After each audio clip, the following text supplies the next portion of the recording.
Okay, so today we are going to start chapter number 12, and in this our first section is 12.1, and in this 12.1 what we are going to study, it is called the 3D coordinate system. 3D coordinates. For example, previously in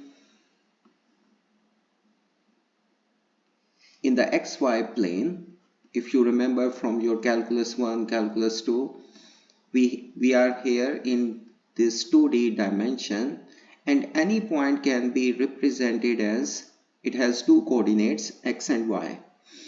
And moreover, we also know that from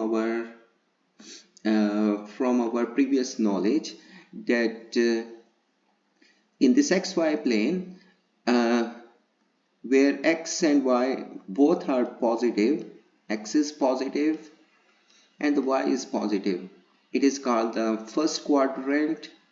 Here we have the second quadrant, this is the third quadrant, and this one is the fourth quadrant. And we know that in the second quadrant the x is negative, y is positive. In the third quadrant both x and y are negative, and in the fourth quadrant x is positive and y is negative. Same is the case we are going to discuss here in this 3D coordinates. So what we are going to have in this 3D coordinates, we have three axes. You can call this x-axis, and this is the y-axis, this one is the z-axis, and here we have the origin. Okay, x, y, z axis, and any point in this xy plane, it has three coordinates. For example, think about here we have a point P, it has three coordinates x, y, z. What's the meaning of these x, y, z? It means that you have to move x units along x-axis, and then you move y units along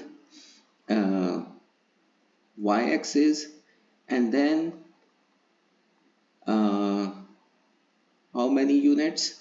Z units along, or you can say parallel to z-axis, and then you can reach this point P, and then you can reach this point P.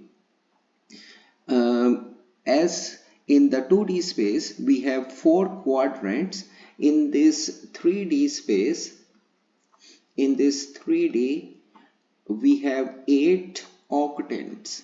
We have eight octants, we call them octants.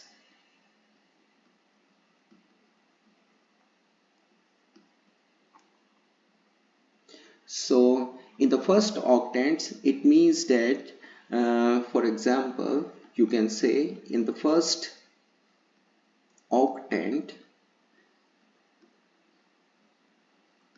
all of these x will be positive, y will be positive, and z is also positive. All of these three things are positive. Okay, so you can, and similarly you can define in the other octants.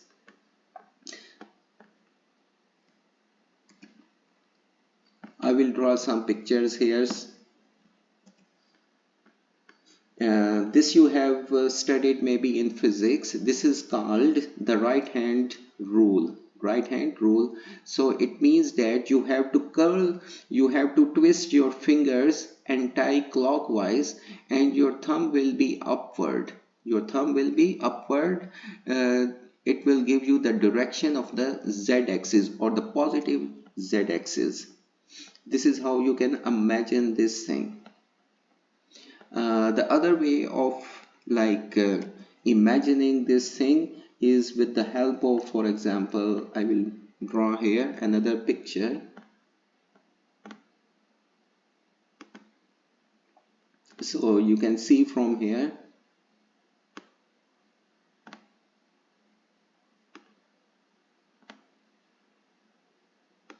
for example, think about your room or a classroom. We are sitting here on the xy plane. We are sitting on the xy plane. So this is our xy plane here, and the yz is this, and the yz is,